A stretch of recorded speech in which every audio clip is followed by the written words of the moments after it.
Welcome to the Exponential Australia Church Leaders Podcast. I'm here today with Mark Schultz, lead pastor at Lifeway Lutheran Church in Sydney. Mark, thanks for making the time to have a bit of a chat to us today. You're doing some pretty innovative things that I wanted to have a chat with you about. Oh, thanks. It's great to be with you, Tim. A pleasure. So first of all, the Vertical Villages Project, unusual name for churches, but can you explain what that's all about and how it came about? Yeah, sure. Look, it's part of the whole Together for Ride network, which is a group of pastors in the whole Ride council area here in Sydney, so just north of Sydney. We sort of have got together a few years ago and started asking the questions of, how can we work together and do church together in the community? How can we serve each other, support each other? And as a result of that, we started looking at some projects and we formed the Together for Ride network. And so Vertical Villages really came out of that.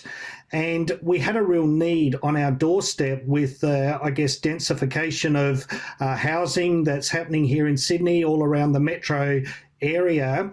And one of the areas that is right on our doorstep was an old estate called the Ivanhoe Estate. And it's an 8-hectare area that was largely social or community housing.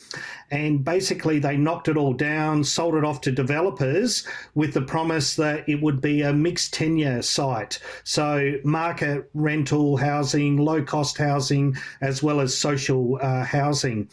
And so we started asking the questions, well, how do we do community in that? And that's sort of what formed the Vertical Villages team, who started to look at how can we do church in those situations? How can we serve those people?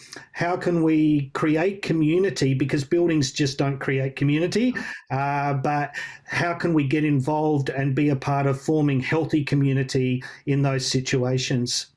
Okay, just two questions just come out of that. First of all, you mentioned the Vertical Villages team. Could you give me an idea of the organisations that are pitching in to be part of a team? And the second thing is, I'd love to hear some of your thoughts about how community can be created in the Vertical Villages. Yeah, sure. So a range of churches. So we've got Wesley churches, Uniting churches, Presbyterian, Anglican, Salvation Army, independent Christian churches. Anyone who has a love for Jesus, who loves the community of Ride, and is willing to work together with each other is welcome to be a part of the Together for Ride network. So it's just a beautiful group to be a part of. We meet each other for coffee. We meet and prioritise our relationships with each other once a month. So it's been just an incredible group to be a part of. And my church is actually just out of the area of the Ride Council. I'm right on the border. I have people who live in the Ride area and they invited me in, and it's just been a wonderful group to be a part of. That's great. So some of the expressions of community, can you unpack that a bit for us? Yeah, so look, the Salvation Army had been working in this Ivanhoe estate, and they had moved into an area. It was the highest crime rate in New South Wales. And so the police wouldn't even go into that space. And the Salvation Army actually put in almost professional neighbours to live in the area, work in the area, and just start building relationships through being a circuit breaker between neighbours who didn't have the social skills to deal with each other, gathering together around the table and enjoying fellowship with one another. And in the space of 12 months, there were no call-outs for the police. Wow. So it's sort of that incarnational living in a community that I guess really helped change that community. And so when the government actually came in to close it down and they had a final close of the Ivanhoe estate, the minister here in New South Wales at the time was absolutely amazed, because he said, the people are not concerned about the fact that we're going to give them better houses. What they are really angry about and are going to miss is the fact that they had and felt a part of the community here. They were loved, they felt worth, they felt valued, they felt that they could contribute to being a part of the community. So we wanted to say, how can we do that when we have that mixture of, people who are worried about having social housing or low-cost housing is going to decrease the value of their property? Will it become a ghetto and things like that? We're saying, well, actually, healthy community is community in Christ. How can we be part of shaping that from day one? And it's such an under researched area, particularly the vertical villages. We know what it's like to be, I guess, in single story type villages or, those urban areas. But what we're facing here in Australia, particularly in our major capital cities, is a real intense densification, where they're predicting by 2050 across the world, 80% of people will live in high-rise apartments. So we started asking the questions, well, how can we get ahead of the game, and how can we actually be proactive in this space rather than just react to it and try and play catch up as the church? No, that sounds great. You also mentioned the term professional neighbours. Do you want to unpack that for us? Yeah, look, I guess it's a new form of church planters. So where we intentionally place people, or people intentionally move into these vertical villages. So either buy into it, or together as a church, we buy something and place people in there who part of their role is to build community. Community doesn't happen between 9 to 5. It happens, as people are struggling with relationships outside of those hours, as they're dealing with children. With working from home these days, that's increased the pressure on family situations.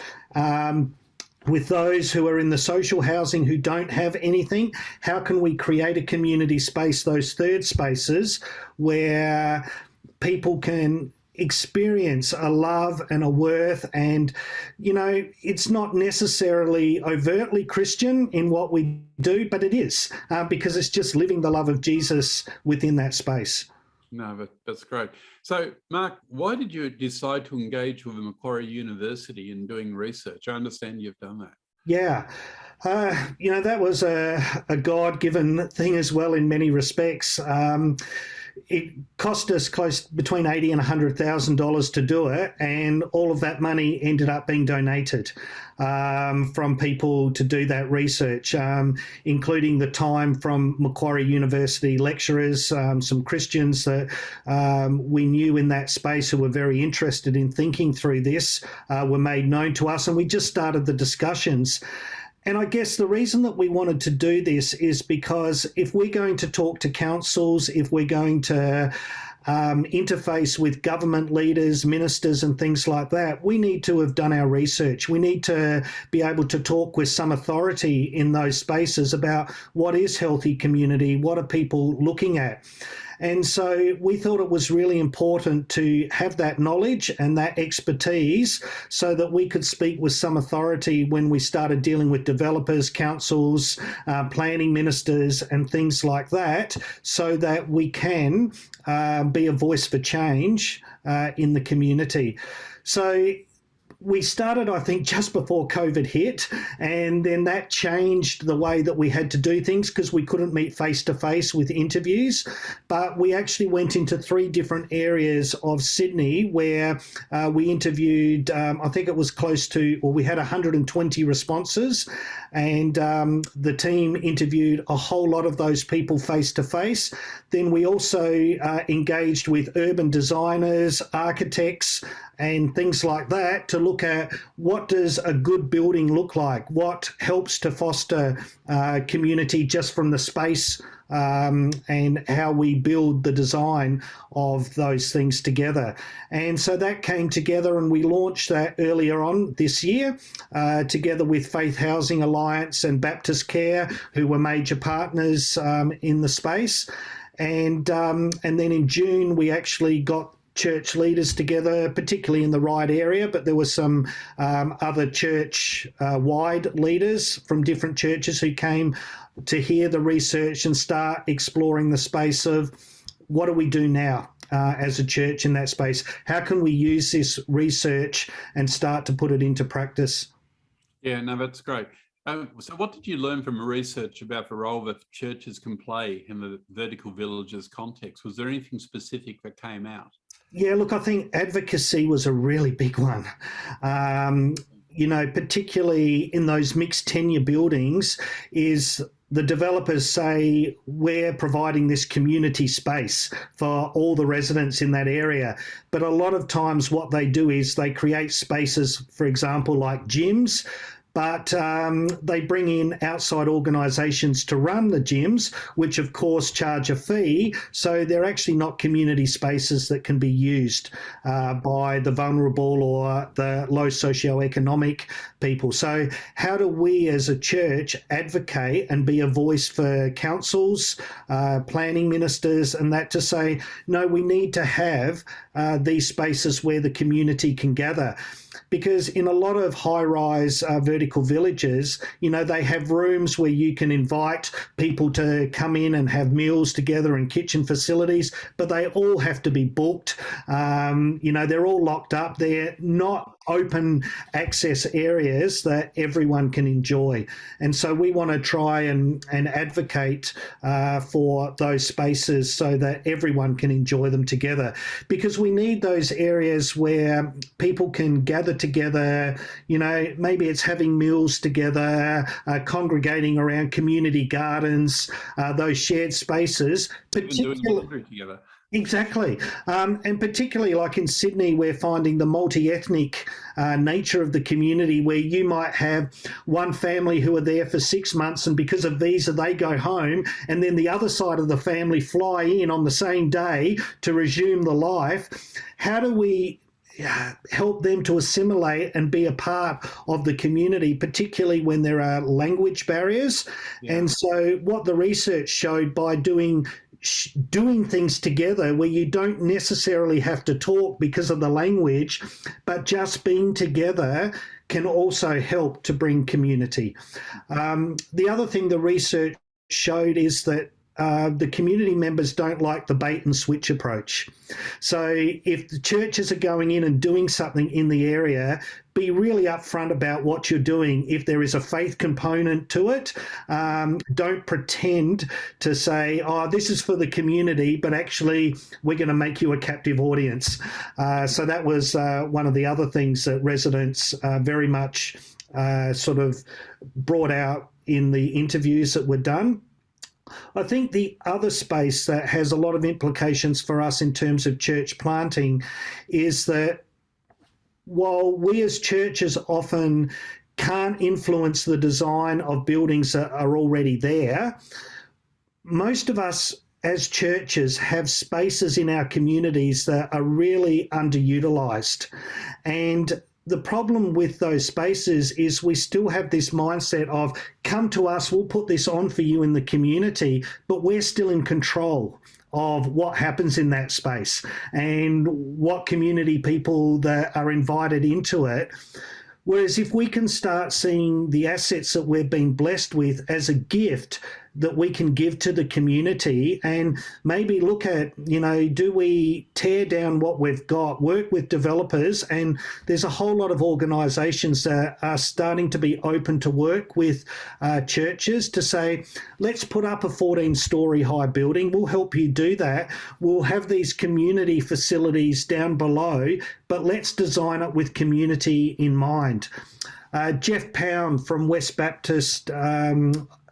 Melbourne Baptist Church, they've actually done a development there down in Melbourne, and it was beautiful. The way they have done it is all of the hallways are not closed in. They're all on the outside of the building so that you can actually lean over the balcony in the open air and see other people. It doesn't become a closed community. So little things like that. And then they hold things down in the bottom community centre for the community can use the space, but they just happen to use it on a Sunday for worship as well. So how can we leverage our sites that are often a little bit larger and the only free space in a community that is left to develop community spaces? All of the new developments that are happening, at least here in Sydney, have no community spaces. Wow.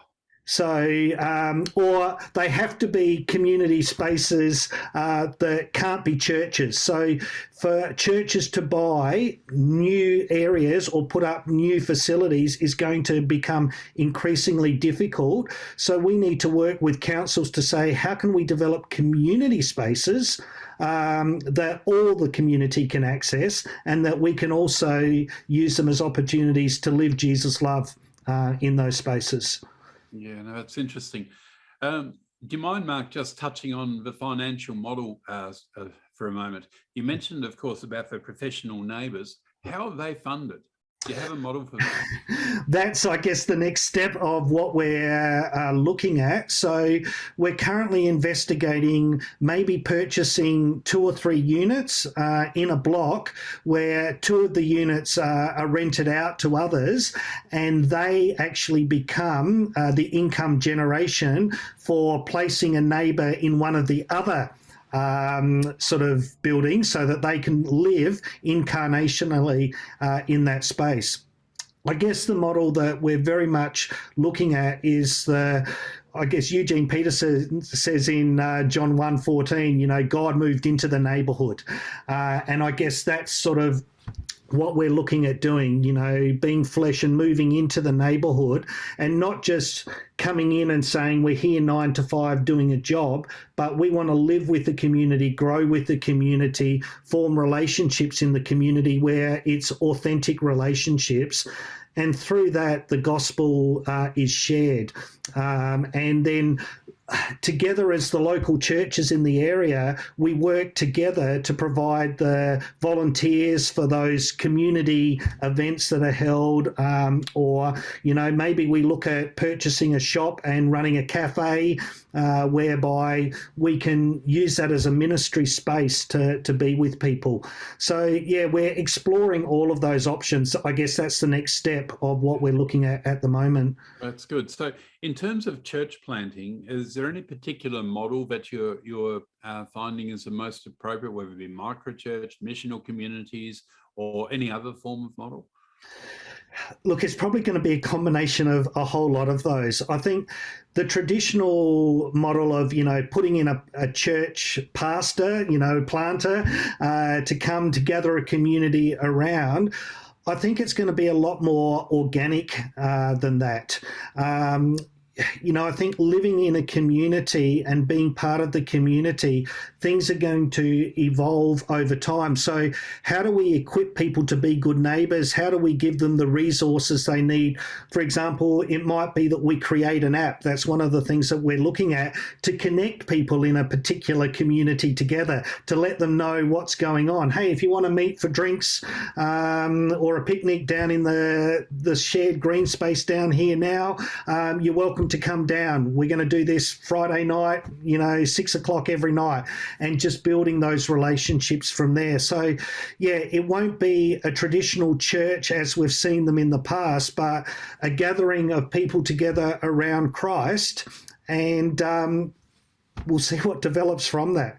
But I think it's a working together as the churches, because, we're not going to be able to say, let's put in a Lutheran church plant here, a Uniting church plant there, and things like that. But how do we work together as the body of Christ, sharing the resources that we've got together? So already in the Ryde area, we are jointly funding a community worker together, so who report back to I guess, us as a group, we've had to put in a structure for their management and things like that. And one church is doing that, but they're releasing that person for the sake of the whole group.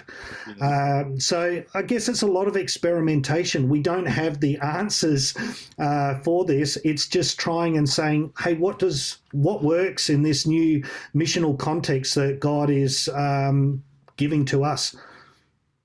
Yeah, no, that's great. It's interesting.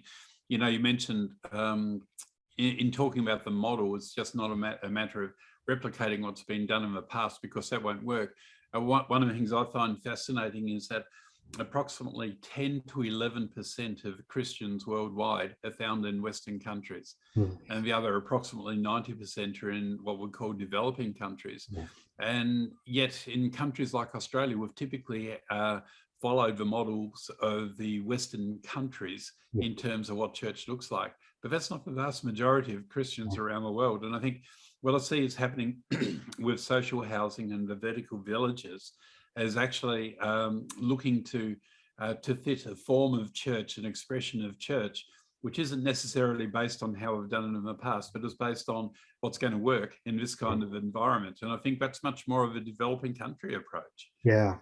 Well, even if I think through Midtown, which is the context we're working in at the moment, there's 3,000 dwellings that are going into this small area. And unfortunately, what they've done is they've said this tower is market rates, for sale. This tower over here is for community housing. They'll look the same on the outside, but inside, even in the way they've developed, is creating a class, and we're the haves, you're the have-nots, in a way. So, if we can be part of advocating and saying, these people are image of God just as you are. And, we're not going to look, as the meme says, into the face of someone today that God does not love. If we can start helping people to see that here are people who just need to be loved and who are lovable, then we can actually transform communities, because healthy community is community that is centered in Christ.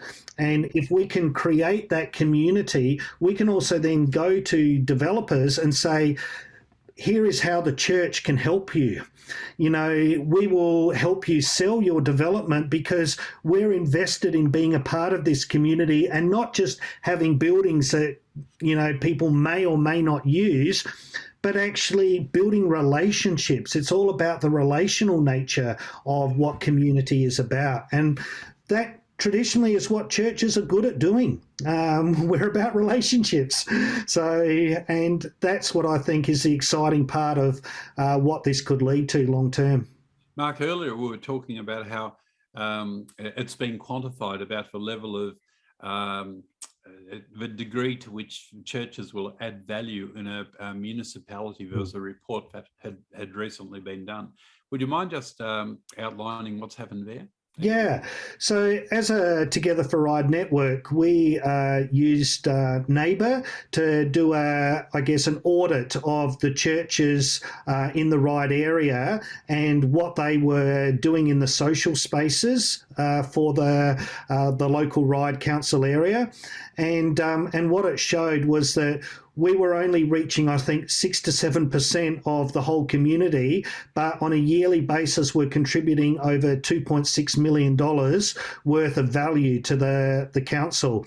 And we had the mayor at the launch last week, and he was just going, this is fantastic, because now I can quantify for the council what you as a church are doing in the community, and it gives us confidence to actually give you resources, money and other things, because we see that you want to work together with us for the blessing of this community and the building up of this community.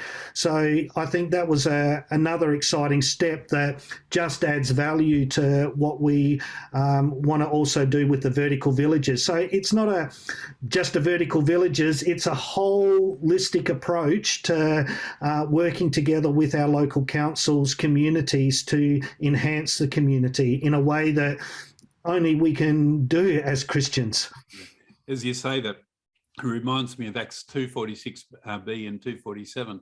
where it said that they enjoyed the favour of a community, with many more being saved and added to their number every day. Now, the fact is, we can only ever enjoy the favour of a community when we're positively engaged with a community. And so congratulations to you and your team for embarking on that project. And it's phenomenal being able to quantify a level of value added to be able to go and take to the council. I think that's tremendous. Mark, just one last step, and then one last question, and then we'll finish up.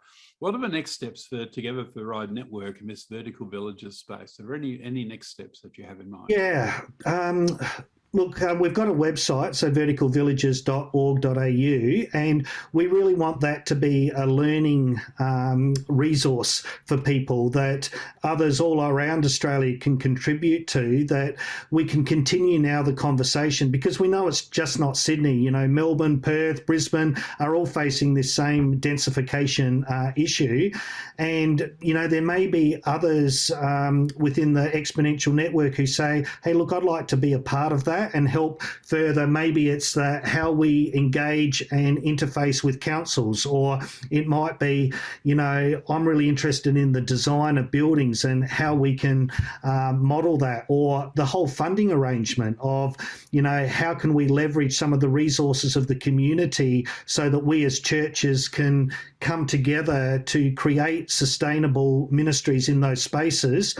So in the next week or so, we're going to have a survey up on our site where people can say, we'd like to get involved in this area, and we just continue the conversation, because we've got the research now, and if people want to go to our site, there's I think it's a 132-page booklet that people can read, and then there's also a toolkit for FBOs, faith-based organisations, or NGOs, or churches to start looking at, that you can at least have the conversation in your own communities of, what would it look like if, you know, we said, we've got this asset, but we could better utilise this to serve the community and bless the community. And, you know, I guess a bit like Peter, who moved out of his neighbourhood and went to visit Cornelius. You know, he actually said, I'm going to get out of my comfort zone and go and see what God is doing in this space. Maybe we need to move beyond our four walls and actually say, how can we add value to our community in a way that we haven't thought about before? And it might be messy, and we might not be in control of what happens, but God can actually do a beautiful thing with mess and bring it together in a way that we could never dream or imagine. So, yeah, I think that's the next step for us, is looking at now, how do we as a group put that research and become a learning organisation and put it into practice, so become a practice community of that. And over time, we're going to share the stories on there, and if others are starting to do that in their area, we want to, I guess, be a repository where we can share those resources, those learnings that bless the whole church. Now, that's fantastic, Mark, and I, for one, will certainly be one who will be keenly looking at what you're doing, because I think there's so much that we need to learn, but also experiment with. And as you said earlier, if the majority of the people in the world, as well as in Australia, in our own communities, end up in vertical accommodation, as a church, we need to be taking steps to move towards that. As population shifts happen, historically, it's often left the old church premises behind. So we need to be nimble in actually positioning ourselves where the people are, if we want to have people to be able to minister to. Mark, thank you very much for your time today. I love your enthusiasm and the innovation that you're putting into place. And as we've been talking about, it's going to take new ways to reach new people. And I really appreciate the leadership that you're showing in this. No, it's been a fun journey. And again, anyone who would like to get involved, we'd love to have you on board to learn together with us. Thanks for listening. For more great resources, please head to our website at exponential.org.au.